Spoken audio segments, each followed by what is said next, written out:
Hey, folks, thanks for joining us for our sixth episode of Rockland Sounds. I'm here with our co-host, Mike Doherty, and he and I go back and forth as host, co-host, one host, two hosts. What's up, Mike? Hey, how you doing? All right. We are really excited about our guest today.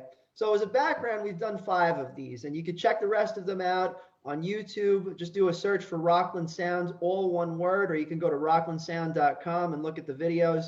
But one thing that we're really excited about this guest, in the past, we've had guests that, let's say, for instance, Mike knows a little bit more about, might have a guest that I know a little bit more about based on the bands or the music that they play. In this particular case, we have a guest that we both have an affinity toward him and the bands that he's played in.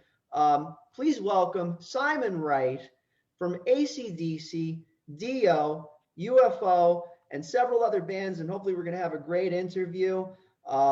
This particular time around, I'm going to take a part of the talk about the AC/DC days with Simon, and then Mike is going to hop in talking about the days with Dio. So, Simon, thanks for joining us today. It's a pleasure to be speaking with you. Oh, no problem. Nice to speak to you guys. Yes, thank you. No worries. All right. How's everything going you guys have been hunkered down for a little bit, as we all have, because of what's been going on for the last 8 or 9 months. So first and foremost, how's everyone in your realm of the world, family, friends, everybody cool? Yeah, everybody's fine. I think everybody's a little bit tired of it all. You know, it just seems a little, I don't know. Hopefully this whole thing will be over soon.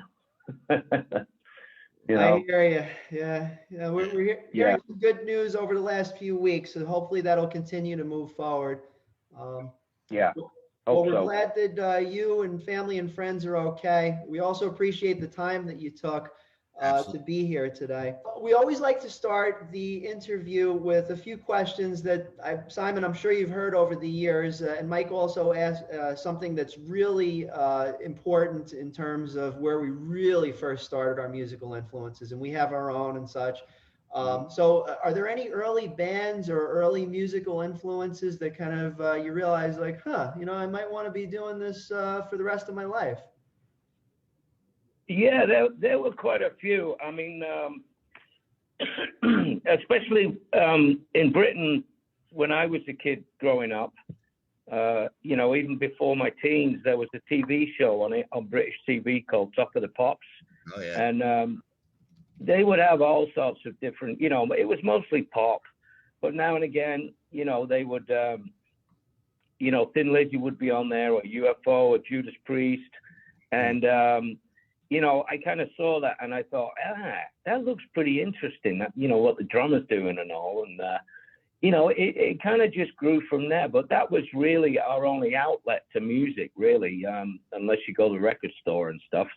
But, which I did after I saw the stuff on TV. And it was mostly heavy rock kind of stuff. That's what kind of grabbed me. I thought, wow, that sounds tough, and yep. I kept it from there and, then got into Zeppelin and, all the bands that we know and love, Pink Floyd, all of it, Genesis. Right. Yep, Pink Floyd, Genesis, right there with you on that. As a matter of fact, one of our fans on the show, he's eagerly awaiting us to reach out to Phil Collins. I'm sure there's a bit of a backlog in terms of interviews, but he's like, get Genesis on and everything like that. So, and I noticed you mentioned UFO. So that was on the TV show. So you were kind of like, I guess, connected in spirit with them early on, it seems. Yeah, I mean, they had 4 or 5 hits at the time that were on that program and stuff, and the touring that they would do, Judas Priest as well as UFO and Thin Lizzy, they would come round and play Manchester Free Trade Hall, where I come from, Manchester, England. Manchester Free Trade Hall or the Apollo, they would play like 3 times a year. And, the atmosphere was amazing. The climate at that time was all about this. And it was cool because it was kind of underground in a way. You know, you were kind of an outcast with your long hair and your heavy rock and heavy metal and stuff. So Yeah. it was really appealing. It was really cool, you know. Mm-hmm. And yeah, there's a bunch of other bands would come through too. There's a certain level of just gritty, raw originalism that comes from those early days. You know, and obviously we all love to go back to it. I mean, like for instance, I've you know, been drumming for I guess like about 15 years or so. I don't consider myself anywhere near the talent level that you have. But one of the first things that I had ever drummed in my life was an AC/DC song. So, you know, just kind of always trying to bring it back to the roots and not the the simplicity of the notes, but more just the precision of the notes. Well, I think having had to analyze things a little bit when I was in that band, it's pretty straightforward stuff, but it's all about the feel. It's all about the swing of it. You know, you can play those notes and you know, to your heart's content, but it's really all about the feel and the groove. Yeah, there's a pocket there, right? That you yeah, know. there is, and you know, I did my best to do it, and some of it turned out all right. But you know, it's you got to capture that feel and that groove. Well, Into that. One of my observations is also it's almost the same thing with AC/DC in a lot of ways that you get with the Stones, where a lot of times people are sitting there thinking these songs are basic. Now, as a guitar player, the interweaving between Angus and Malcolm is actually not. They're like one's playing a downstroke, one playing an upstroke, and it sounds like a simple little part. And it's the same thing when you go back to those old Rolling Stone kind of albums. The stuff that Keith Richards is doing is completely off the chart from whatever Ron Wood or Mick Taylor was doing, but it sounds like one piece. You know, it fits. Like a chemistry, you know, between a real chemistry between players. You know, there's that definite kind of loose, carefree rock and roll thing, but when it comes together, it's a beautiful thing, you know. Yeah, absolutely. Magical. Yeah. You were mentioning Top of the Pops. Now I've watched a whole bunch of those old shows on YouTube and stuff. Well, there's another one that had something like the Old Whistle Show or something. Did you watch that? Oh too? yeah, Old Grey Whistle Test. Yeah, that was another one. That was a little bit deeper though than Top. It wasn't. They had some pop bands on there, but the guy who hosted it, Whispering Bob Hoskins. I can't remember his last name, but he would get really in depth with the artists that went on there, and they had a more eclectic kind of bands they would get on there, like Lou Reed or Velvet Underground, and UFO. I saw a clip with Jethro Tull on there once. I mean, Jethro Tull. I mean, Rory Gallagher and stuff like that. I mean, I was more into the heavy rock side of things, but now, like you, I go back and watch it, and it's remarkable to see. You appreciate it more going back. And like one of my favorite artists who I think never got the recognition that he deserved. He did in Europe, well, not in America, was sensational Alex Harvey Band. And I love that guy. I love that band. They do some incredible music. And I know Chris Glenn real well. He was the bass player. Okay. And it's good that you've got that program to go back to and check out that kind of material. Yeah, that's a value to certain things like YouTube and things like that, that it's a time capsule that you can definitely go back and see. I will say that as a person that I get, maybe I don't know if it's the older we get or whatever it is, but I'm listening less to newer music.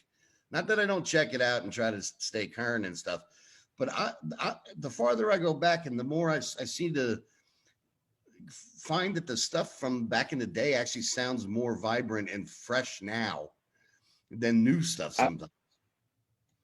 Yeah, I think also, absolutely, I agree with you totally. I'm doing the same thing. I mean, some of the stuff that I hear these days is so manipulated and Pro Tooled. Back then, it was just real. For real. I hear that. It's like, oh my goodness. Yeah, it's back then it was, you know, they were cutting 2-inch tape and trying to get it to all match, but what they would go in and try and do was do the whole song, and that was just that's a real deal when you do that. You know, there's no manipulation. That's what I think is good about going back and listening to that older stuff. Yeah, the compression of the audio is such a killer for just creating the right atmosphere and vibe in a song. And you know, maybe I'm being curmudgeonly, but you know, just employing that method more and more just kind of overall dilutes the raw quality of the performances. It does. A lot of the music, I think, sounds the same. You've got that same kind of slappy bass drum, that processed snare drum. I don't know. Some of it is good. I mean, there's no denying it, you know. But it's like there's two entities. There's the band, and then there's the engineer manipulating the sound. Mm-hmm. I have this recurring nightmare that in about 10 to 20 years, all music is going to sound like the emergency broadcast system, just like. Everybody's like, yo, have you heard like this latest jam, man? Or it's like, yeah, well, you know, like all these things happened a little bit. Something like that. I don't know. You know, it's I was telling Tom one of these days, not too long ago, we were having a conversation, and there's a thing like with live music, like I have a friend out here that I was jamming with, and he plays drums. And, you know, there's something that would happen that you wouldn't get in Pro Tools of playing in a room and working on a song. We were doing a part and playing to a riff, and he dropped his stick, and just that he had to slow the beat down to grab another stick. And when we listened back to it, it actually made the song better, the mistake. Yep. You know, and so it ended up being a part of the song we were writing where he dropped the beat back instead of being, you know, he was full on kind of keeping it pounding, and then he just got this kind of like a plod thing that kind of held the back end, and it wouldn't have happened if we weren't in a room together. So yeah, that's true. That gives it the human element, doesn't it? Yeah, exactly. I do want to ask the question that I always ask, since we're in the of how you got into music, which is what was the first album that you bought with your own money? Oh. I think it was I bought a 45 when we first got a record player, and that was 76 trombones. And that was just a 45. But the real album that I first bought with my own money was Thin Lizzy Jailbreak. Oh, great album. Lizzy Jailbreak. Got it. Yeah. And that was because I'd seen them doing like Boys Are Back in Town on Top of the Pops when that first came out. So, you know, I thought I got to get that album. Now, was it a friend that recommended it to you, or it just caught you in the music store? Like you saw the artwork or anything in particular that was like, I got to check this out? No, like I said, I saw it on Top of the Pops. They had another hit before that one, Whiskey in the Jar. But the second, I saw that. And then, but when they came out with, you know, Boys Are Back in Town, I think Jailbreak was off that album too. That was a single. I thought, okay, I'm going to buy that. I want to hear that, you know. So I finally Top of the Pops certainly had, I guess, that early catch, like, oh, okay. So it kind of like all came together with the TV show partially. Kind of like our American Bandstand in a sense. Yeah, same thing, I think. Yeah, and a lot of people, you know, a lot of people used to think Top of the Pops was a bunch of crap, but now, because it was all disco and it was all R&B and stuff. You know, I look back now and I like some of that stuff, but you know, at the time it was, you know, it wasn't associated with heavy rock. Heavy rock was heavy rock. You know, you were uncool if you know, like disco and all that. So yeah, but even the disco stuff to this day, a lot of it holds up because it was a real band playing the songs. Exactly. Absolutely. You know, that thud, that four on the floor, and the horns and the whatever they did. It's great stuff. Yep. Now you started your career with a few local bands, and then kind of grew out from there in like the mid '70s. So Tora Tora, and then you hopped into A to Z. I think it was in 1979 it was founded, and then I guess in the early '80s you hopped in with AC/DC. But anything before we get into the AC/DC component, anything that I guess kind of moved you along in your musical tastes and your I guess your drumming technique in the early bands? Well, the first band you mentioned, Tora Tora, was really with school friends, and we did a 45, a single, and that got in to these music papers in England, which were a big deal. There was like Kerrang and Sounds, and we got in the heavy metal chart with one of the songs that we did. But that was just financed by my dad and the guitar player's dad. But it was still cool, it was like, wow, we're in the charts here. We made it. Mm-hmm. So and then the next band, A to Z, they'd already done touring. They'd been opening up for Iron Maiden and Black Sabbath, and they were based in Manchester. And I joined up after that, and we did a 45. But then we went on tour with a girl band called Girl School. Oh yeah. And that was a real eye opener to first time going on the road. It was just up and down England, but there must have been about 21 dates or so. And that was a real experience. You kind of learn what to do and what not to do. Right. So Yeah. that was cool. Reminds me of just watching Pop Culture, that movie Almost Famous, where the reporter goes with the band that's starting to gain some notoriety, and he learns very quickly, there's certain things that kind of have to fall in line with protocols and whatnot, what to do, what not to do, right? Yeah, there's only one way to learn how to do that, and that's to go out on the road and do it. Yeah. So, and then I guess after that, I joined London. I moved to London, and because A to Z kind of fell apart. So I moved down to London. I joined a band called Titan, and I finished up an album they'd already started. Les Binks was done most of the drums on it. Les Binks from Judas Priest. So, and then I was in London, and then, a friend of mine said, hey, why don't you answer this ad in this music paper? And it was for a drummer, and it was said, if you don't hit hard, don't apply. So she said, well, you hit hard, don't you? So why don't you do something, Right. So I did, and I went down there and, auditioned with the drum tech. And I did 3 songs, Black Dog by Zeppelin, ZZ Top, Tush, and Shoot to Thrill by DC. And I thought I did okay. He seemed to, look up, he looked like it was going good. Sure. And he said, we'll be in touch. I thought, oh, yeah, okay, right. But he called back about 2 hours later and said, can you come back tomorrow? And I said, no, because I haven't got any money. And he said, well, don't worry about that. Just get in a taxi. So I go down the next day, and he meets me in the lobby of this rehearsal place, and he's walking me through the corridors, and there were all these flight cases with AC/DC written on them. Oh, wow. So I sort of tapped him on the shoulder, and I said, you're kidding, right? And he kind of went, nope. And I'm like, oh, fuck. So I go in, and he opens the door, and there's Mal and Angus and Cliff. Brian was back in Florida. But yeah, they were great. There was no rock star stuff going on. They were just so down to earth. And they just said, well, you want to play some? Do you know any? And I said, I know a couple, So we got to play in, and we played about 5 or 6 songs.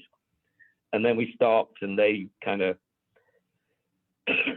they were sort of, gathered in one corner of the rehearsal room, and they started talking about the tour.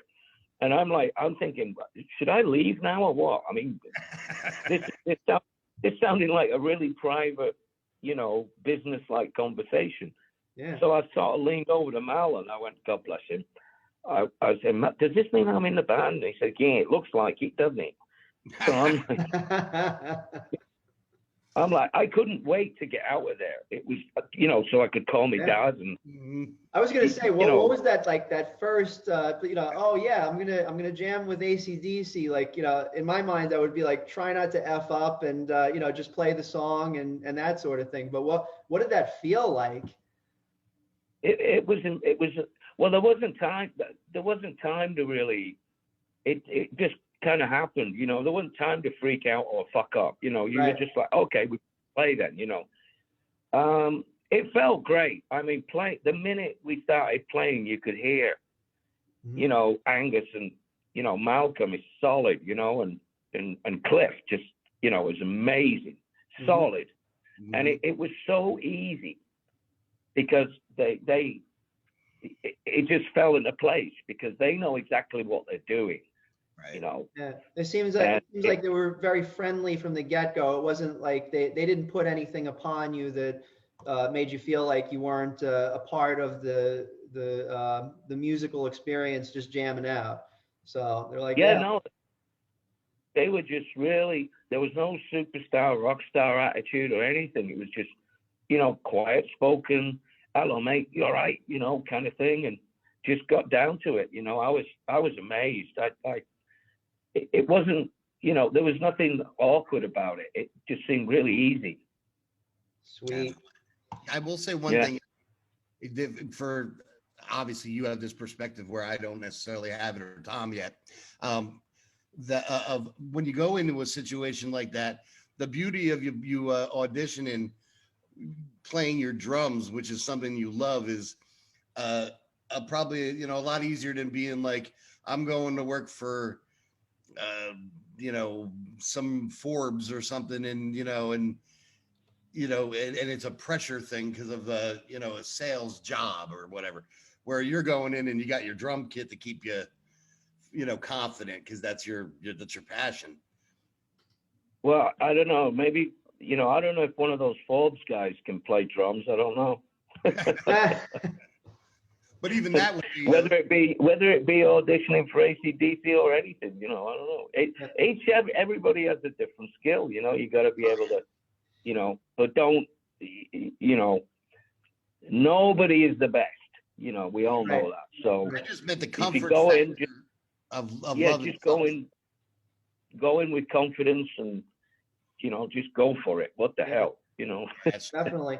And just to go back to this, so it was a blind audition, like, you just answered an ad and you hopped in. And did the person that you met with to do the audition, he just said, we're auditioned for various bands. Was there anything that he mentioned off the cuff, or is like, it's a very well-known band, or what was the sort of conversation prior to the audition? No, it didn't say who the band was. It didn't say anything. But the first audition, I went to the place. It's like a rehearsal complex in London called Nomis, which is actually Simon spelt backwards, but there you go, But it's a very upscale, very comfortable rehearsal place. And, from that itself, I thought, oh, well, at least this band's got a bit of money, because it's expensive to rehearse there. So I thought, oh, no, okay, I'll have a go with it. But I didn't know who the band was. So you knew that it was going to be a professional operation and there was some opportunity, but, maybe not initially how big you would get. That's got it. Yeah. That's a great opportunity that obviously showed up in your lap. That's great. Had you ever Absolutely. My whole life changed after that. I mean, good God. Yeah. Had you ever run into any of the members of the band before that, just in another musical setting or at a show or anywhere? No, I'd never met them before. I'd seen them I saw them with Bon Scott. I can't remember which year, but a Dame Smithsonian, they had Def Leppard opening up for him. and it was amazing. Yeah, yeah. And I'd seen them on TV.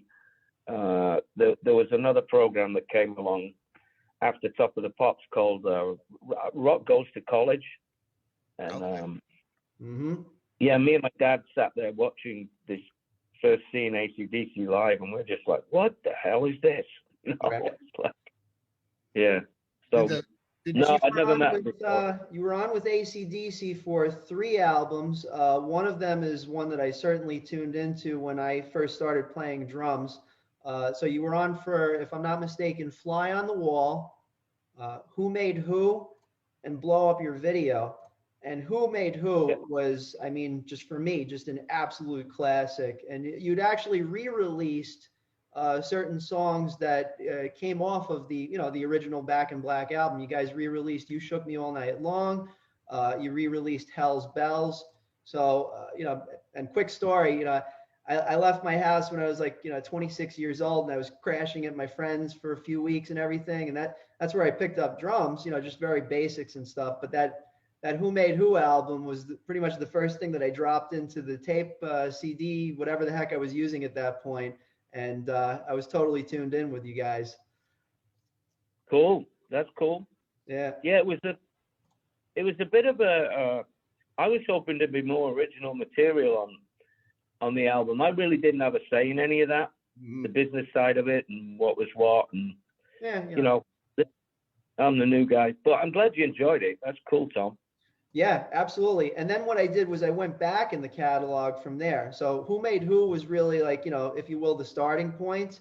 And then started going back into the catalog, and Fly on the Wall, tremendous. Just, my favorite off of there is Hell or High Water. Oh, yeah. Yeah. So for me, I love Fly on the Wall. I listened to it the other day. It's in my phone every time I put a playlist in my phone. I go put it back on there, and always listen to that album. So that's great. It's surprising that the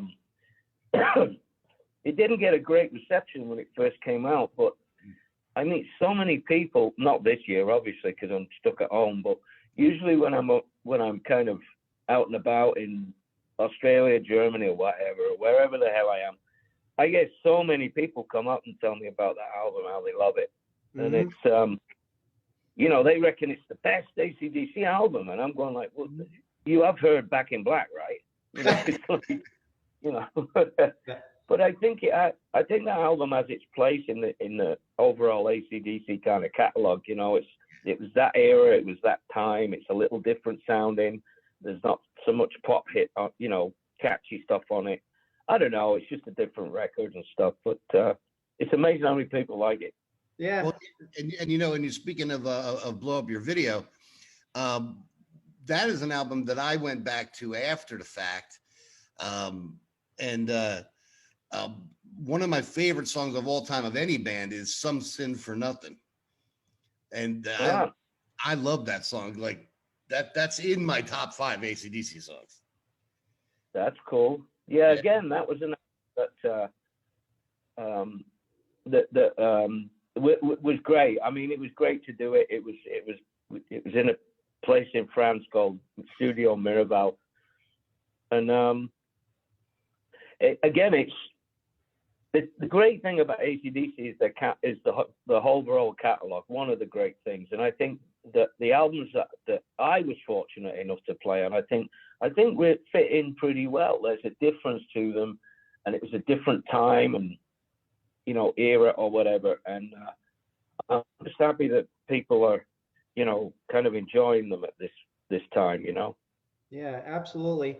So after Blow Up Your Video, I guess you broadened your horizons a bit and kind of started working with additional eclectic bands of that time. Dio for one, and I'm going to turn this over to Mike because Mike is a huge Dio fan. Yes, God bless him too. Yeah, we lost, and I know you were. I've seen some stuff where you guys were pretty close to each other. Now the reason, so with AC/DC, just so that the tag in there. So you were there for the 3 albums. Now, did you leave because you you chose to, or I know they take a lot of time sometimes between albums. Was it wanting to stay busy, or? Yeah, it was a combination of a lot of things. I mean, you can't take away from the brilliant music that AC/DC create. I mean, and I never would. But, I guess I hate the word artistically, but I guess artistically, I mean, I just needed to move on. Right. With regards to, that's who I am, as a drummer. Mm-hmm. And I'd been with the band like 7.5, 8 years, and I just needed something else. I needed to grow a bit more as a drummer. Okay. And I became a little complacent, and they saw it, and it was, I just needed to really move on. I mean, I was still giving 200%, but, playing wise, but, it was a decision that, it wasn't difficult. I mean, at the time, I just needed to get away. I needed to move on and play more. And luckily enough, a friend of mine knew Wendy Dio, and Ronnie was changing drummers at the time. So I, managed to get in there, and we got along great. He had a whole new band, mostly younger musicians and all. Rowan Robertson, Teddy Cook, Jens Johansson. It just felt great. We went more or less we rehearsed for a couple of weeks, and then had a week off, and we went straight in the studio to record the album Lock Up the Wolves. Wow. And everything went great. We all were getting along with one another. We were all new to one another, but we seemed to fit in pretty well together and stuff. And being around Ronnie is just like a whole learning experience. I mean, imagine. He's all things, all funny, smart, a workaholic.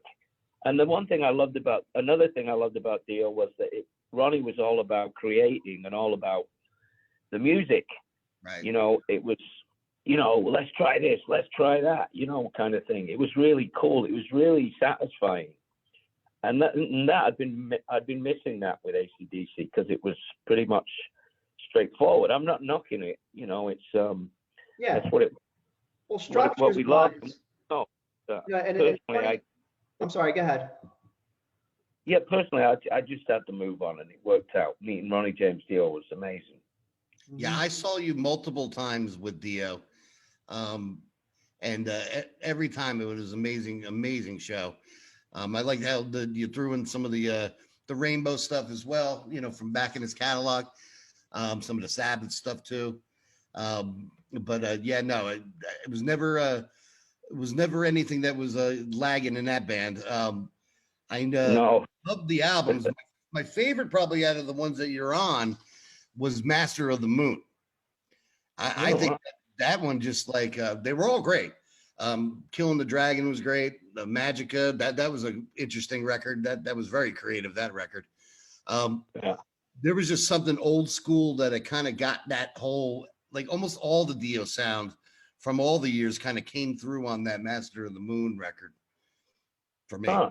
Yeah, that was a great record. I mean, we had a good time doing that record. We had Jeff Pilson came in because we were talking to Rudy Sarzo, but he couldn't do Master of the Moon because he was on tour with Yngwie. So Jeff Pilson came in. He was an old friend of Ronnie's, and I knew Jeff.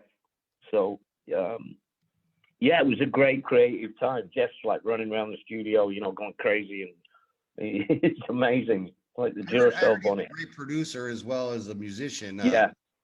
Obviously, he has a pretty eclectic career as well, from Dokken all the way to being in Foreigner for like the last decade or so. Yeah, exactly. Jeff is the full package. I mean, he's a great songwriter, he's a great bass player, and he's a great singer. Yeah, he can sing. Cool guy. That's great. Yeah. So now so you did two.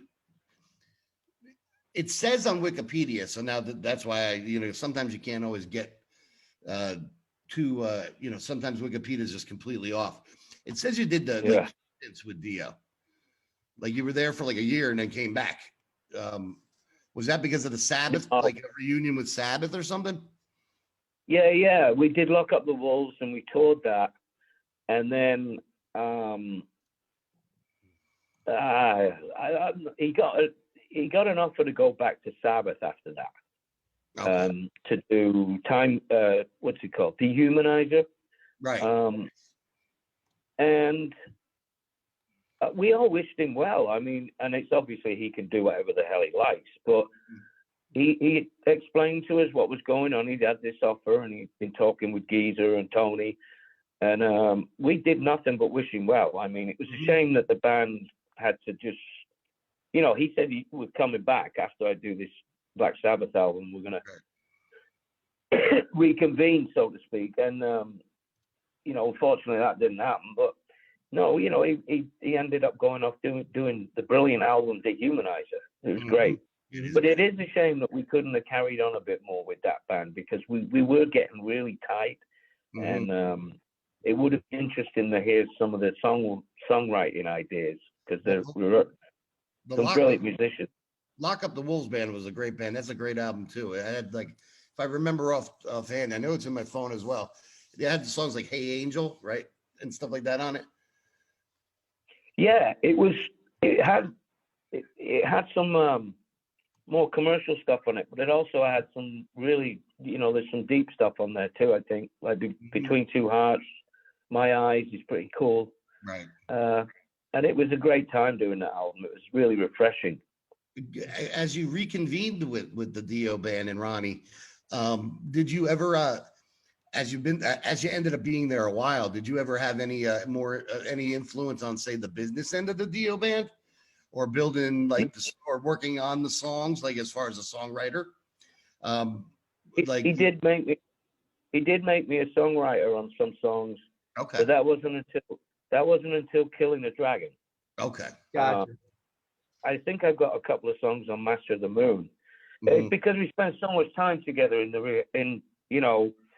the home studio and working on songs. I'm messing around with the drum machine, and because how sometimes, if you get a guitar player sometimes playing with a drum machine, it sort of sounds a bit like a drum machine.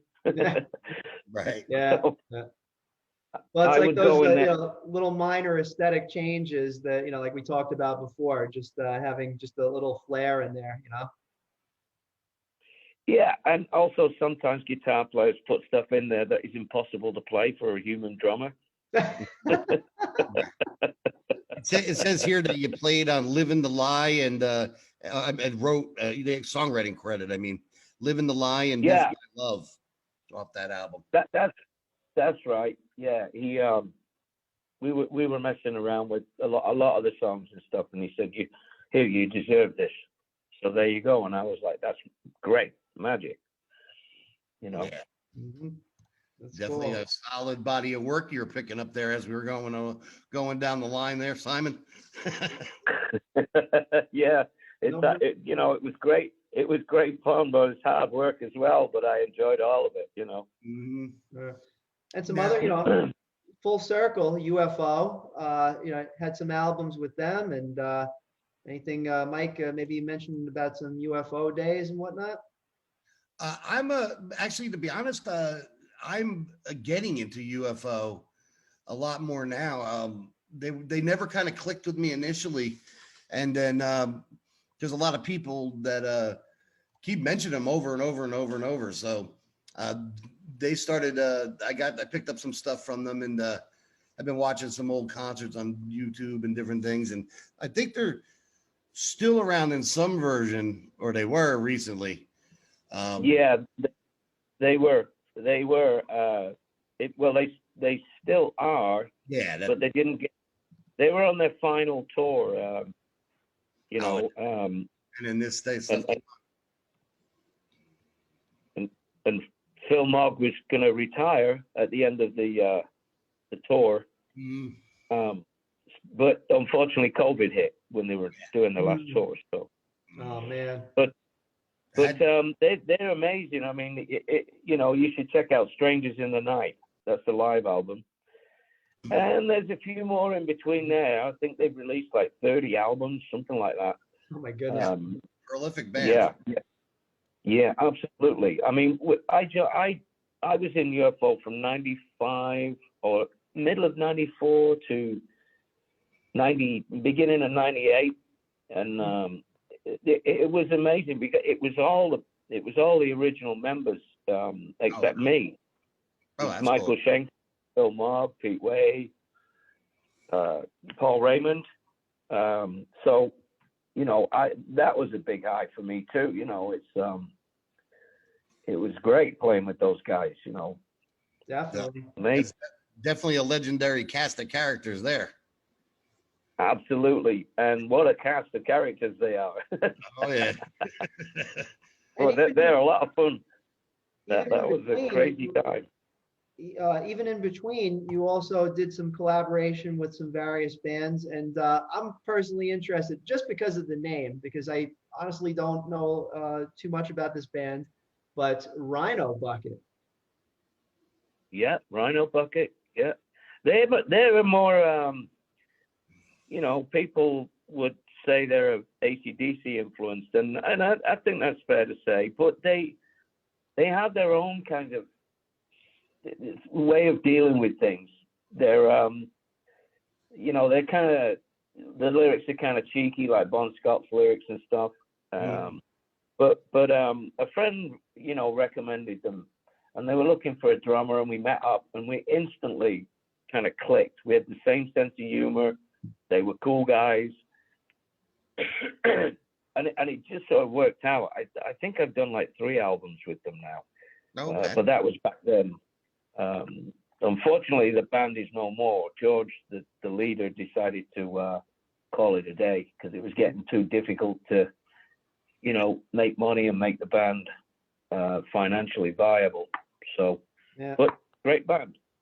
We just interviewed Lips from Anvil a few weeks back, and you know, as you may know, there's that they have an Amazon Prime special about the story, and you know, they had I mean, they did about 18, 19 albums, but just the dedication to sticking with it until they got back to a bit of mainstream is phenomenal. It's really tough, especially like, you know, mid and you know, startup bands, just maintaining that momentum to, you know, as AC/DC would say, you know, you want to get it to the top, you know, rock and roll, you just gotta keep on going forward.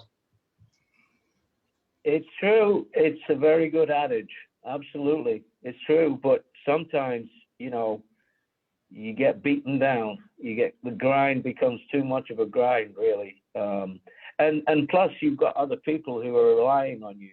And it became more and more, I think, of a really desperate situation for George, because they would do these, before they stopped, they would do these European tours through Germany and Switzerland and Norway in January and December, and they would do like 26 in a row. Jeez. And then a day off. Wow. That's intense. Yeah. He jokingly asked me one time, you know, he said, do you want to do it? And I'm like, get the fuck out of it. He said, I'm going to be stuck in a van for 26 days. So at that point, I mean, you know that you're gonna, you know, in a tour like that, you're gonna be making some bank. But let's say the creative artistry comes in with live performance. It's, you know, sometimes you just go there to do the job and really put on a good show. But you know, I guess some of it ends up a bit mental, just trying to stay with it and be as concise as possible. Well, it depends what you're prepared to put up with. I mean, I go in bands and stuff. I tour in Italy and Germany with a band that I play with out there, and we do bands. And it's financially viable. You know, when it's not financially viable, at the end of the day, you have to pay bills. And if you're not making the kind of money just to pay your bills, I mean, it's a waste of time. Mm-hmm. Yeah, absolutely. Absolutely. Yeah. You know, but once you get on stage, I'd say most of the time instinct just kind of takes over, and you just go with it and put on a great show. Always. absolutely. That's never been a problem for me.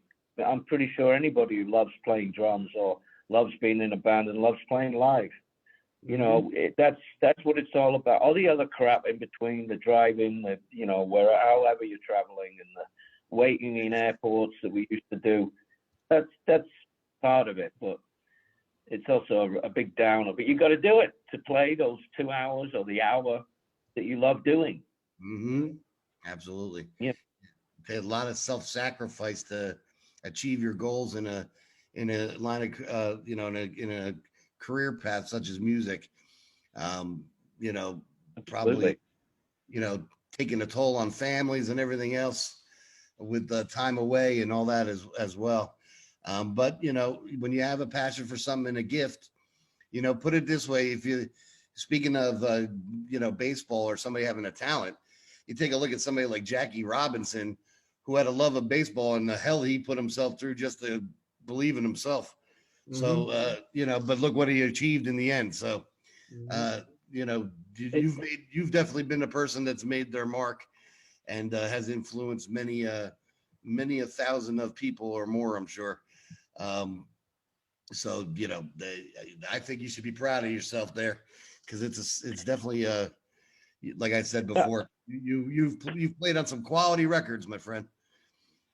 Yeah, I've been lucky, but you know, once you get it, you've got to work. You know, you got to do all the stuff, and you got to be a cool guy. You've got to get along with people and stuff like that. Which, you know, so far so good. Well, some people, never mind. But you know, you just got to be, you know, a little bit open-minded. Keep your ears open, listen, watch, and learn. And that's the best advice I can give after all these bands and projects that I've been involved in, which I'm very lucky to have been involved with. Some of them, obviously, you know, it's just been, wow, I'm there, I'm doing that. That's incredible. How did this happen? But, you know, you still got to work it when you get there. And that leads me to another question I have about some of your more recent work, if you will. So it seems that you have an ongoing relationship with the members of Queensryche in various incarnations, and you know, obviously, a bit of years ago there was a split between Jeff Tate and the rest of the bands, and they were able to negotiate out what parts of the brands they were able to tour with. But I see that I think you participated on multiple sides of that coin. You know, for instance, with Operation Mindcrime and Jeff Tate's Queensryche. So I sense a thread in all of your bands that you've participated in is just kind of like, you know, a bit of going with the flow, but always maintaining good relationships. And how did that play out in Queensryche? Because it seems like it was a bit contentious, you know, at certain points over the last decade or so. It wasn't contentious for any of us. It was very contentious for Jeff Tate. Gotcha. Some of the abuse and some of the, you know, all the internet stuff that was aimed at him, and we were still on the road, and you know, this was being me, Rudy Sarzo, Robert Sarzo, Kelly Gray, and Randy Gain. Kelly Gray and Randy Gain had played in Queensryche before. Okay. You know, me and Rudy and Robert hadn't, but you know, we became a really good band. We were doing the whole of Operation Mindcrime, but on the road, you know, Jeff was the one who was handling all the criticism. You know, we were just in any way we could. We're trying to back him up, but you can only go so far with it because it's about Jeff and the rest of the original band. So it was hard but we got on with things. That's good. Yeah. So it seems like, you know, just as far as keeping the original music out there, being able to tour and present it in front of the raving fans, that continues forward. Did you? Was it? We. I'm sorry. We did some big shows, and the audience. You know, there were a lot of shows that were sold out, and we were playing some of the bigger theaters. I mean, it was a great run. It was about 3 years with doing that. Sorry, go on. Okay. Go ahead, Mike. You had a question. No, I was just saying that now I'm thinking even too of the singers that you've played with, and you've had some amazing voices that you've been around there as well. Because obviously Ronnie had an amazing voice, and Jeff can do some pretty tricky stuff there. As a singer, I can tell you it's not easy to hit some notes like that. And then Brian Yeah. is unique unto himself. So, and he can sing, Yeah, people like kind of, think about him as a scratchy voice. He's singing. So, there's definitely that. I like the Operation Mind Crime stuff. And Jeff is seems to be a very artistic person, liking to make new music and not rely on just back in the day.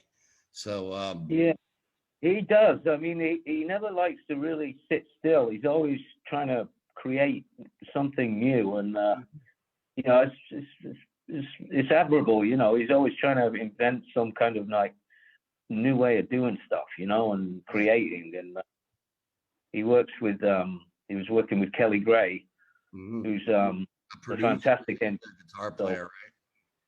Yeah, yeah. Mm-hmm. And I mean, all these singers they're amazing, really are. I mean, Tim Ripper Owens is amazing. With it's some of the power he has. I don't even know why he has a microphone and monitors. I mean, he just could sing it and you'd hear him. He's really loud. I don't know if this is a myth or a legend, but I heard a story back in the day about Yngwie Malmsteen playing, and then he had the singer Jeff Scott Soto, and something happened where the PA went out on his vocals or something, and he was able to sing over the rest of the band, and you could hear him with no problem. Jeff, yeah, I've run into Jeff a couple of times. I think we're doing some kind of charity work, Toys for Tots or something. Anyway, yeah, amazing singer, really strong, nice guy too. Yeah. Wow, he must be singing loud to get over Yngwie. Well, yeah, that was back in the day quite a bit. So maybe the power of youth was able to help, even though he does have strong pipes. Yeah, the youth. Power of youth, yeah. Yeah, but one other thing though that you brought up, him doing maybe a charity thing like Toys for Tots. We see that you traveled to Iraq and Kuwait and stuff, right? Or on a side band to play for troops. I see. Yeah. We got invited to go to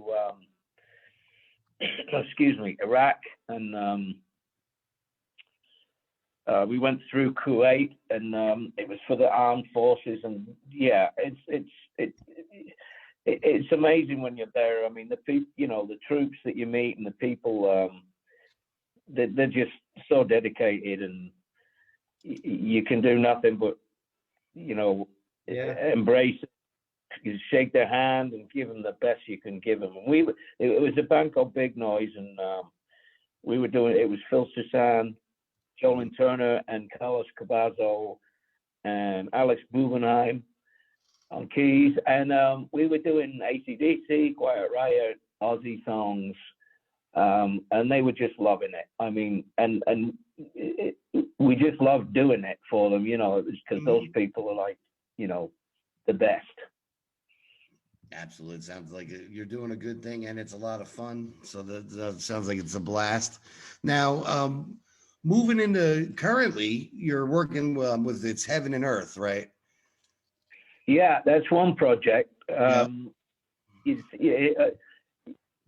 more time these days to do more of the recording projects and stuff. Heaven and Earth, a great band. They're like a classic rock band.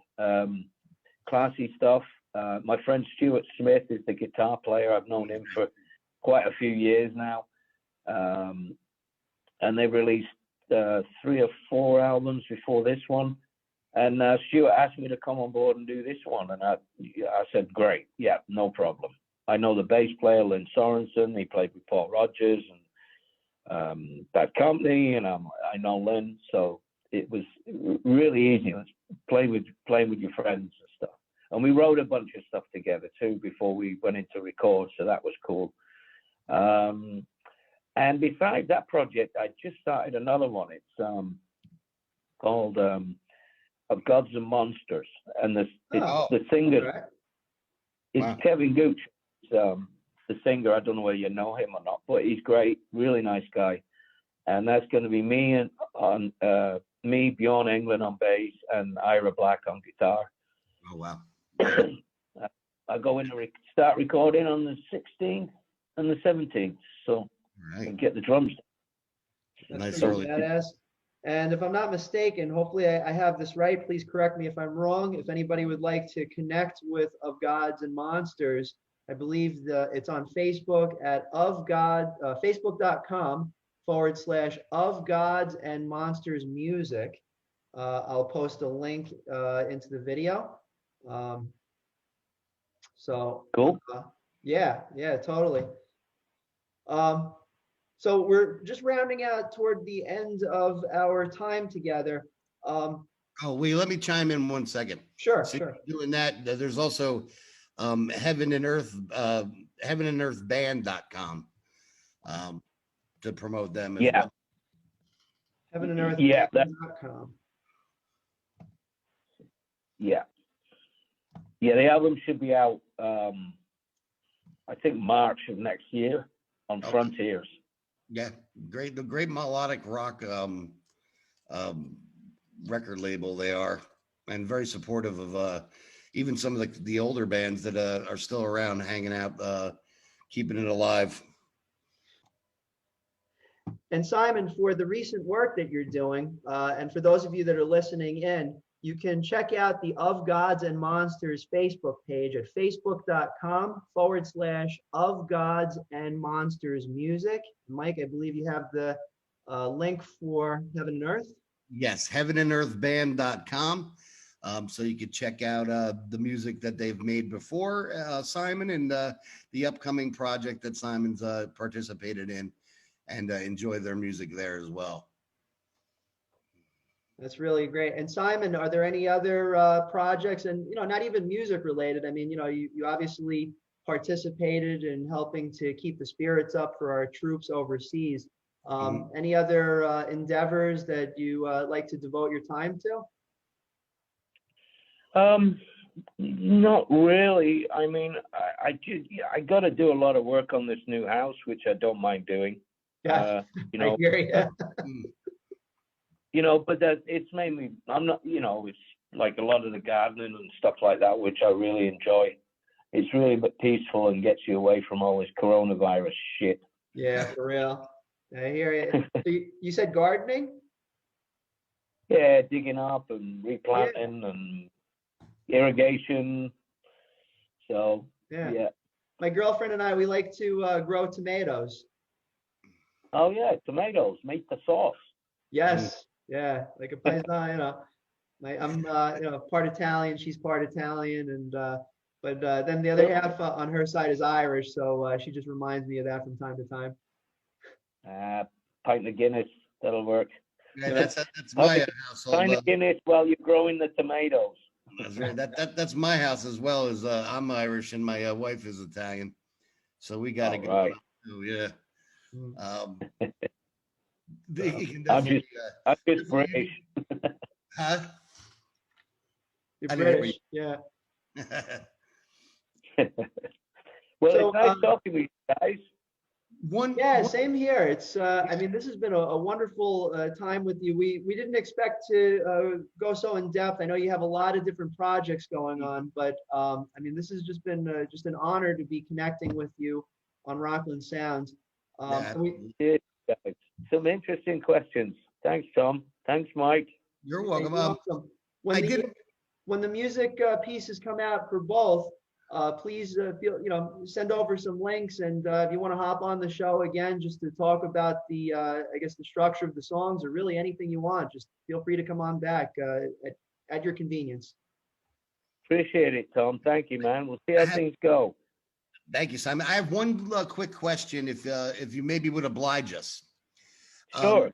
Our old bass player, or not old, but our bass player that we had when we played with him, he just survived stage 3 tongue cancer, where they removed about 3/4 of his tongue and rebuilt it out of his leg, and then had a mild heart attack and a mini stroke. And obviously, being in bands with us, he's a huge fan of bands like UFO and AC/DC and Dio. I think I've actually went to a couple of the Dio shows with him. If you could just say, "Hey, Woody, it's Simon Wright," and we're trying to put a collage of people together and give it to him, of little messages from some of the people we all looked up to. We call him Woody. Woody? We call him Woody, yeah. And okay, just something to lift them up. Hey, Woody, this is Simon Wright. Your friend Mike just let me know what you've been through in the past and all, and I hope you're doing well. You're a trooper. All the best, my friend. I hope you're doing well. Cheers, Woody. All the best. Cheers. Thank you, Simon. We appreciate that. Yes.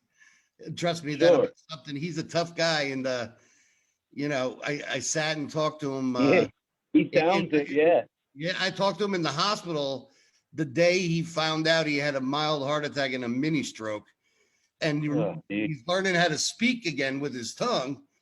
And I sat there on FaceTime talking to him, and he's just laughing and joking around, and like, yeah, it is what it is. So, well, you got to do that. You can't let it get to you. You got to get on with things. That's it. Yeah. So his attitude is amazing, and that's cool. We think when he gets to hear some of the messages from people like you, I think that's going to be an added boost there. So I'm really thankful. Thank you. Same here, Simon. Thank you so much. Well, Simon, we really appreciate you being with us today. You went through a multitude of the different bands and the influences and all of the history that goes behind your musical talent and your drive for putting out good quality songs and albums and performing live. So it's really an honor for both of us to really be connecting with you and just learning more about you and your breadth of work. So we really appreciate it. Please come back anytime if you have, when new material comes out for Heaven and Earth and of Gods and Monsters. We would love to know about what's going on with you. Thanks, you guys. It's been a real pleasure talking to you both, and good questions there. Oh, thank you. Yeah, sure, man. Thanks for. I enjoyed myself. You guys take care. Thank you. And, we enjoyed it as well, and safe. It's an honor. Okay, Cheers, wonderful. Guys. So that's Simon Wright from a multitude of quite awesome bands over the years. Just for now, I'm Tom Osa and Mike Doherty, and this is Rockland Sound. We appreciate all of you that have tuned in for this episode, and stay tuned because in 2021 we have a multitude of surprise guests that are going to be popping in from time to time. So you can catch us at RocklandSound.com. You can also do a YouTube search for Rockland Sound, all one word, and you'll be able to catch all of the previous episodes that we've put out. So for now, we wish all of you a great Christmas, a happy holiday, and a happy new year. Take care, and we'll speak to you soon.